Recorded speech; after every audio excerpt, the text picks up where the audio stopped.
Cihazımız dalganın çukurunu ve dalga tepesini hesaplayarak ortalama dalga yüksekliğinden ölçtüğümüz referans noktasına dik olan yüksekliği verir.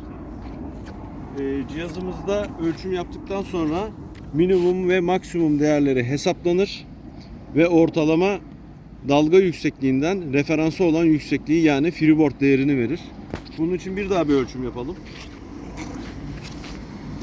Cihazımızı koyuyoruz. Referansımız normalde üst taraf. Referansımız bu arada hem üst, alt ve horn olarak 3'e ayrılıyor.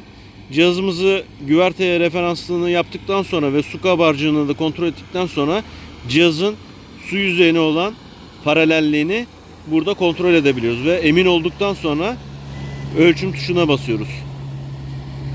6 saniye sürüyor. Şu an hatta dalga geldi. Çok da güzel oldu.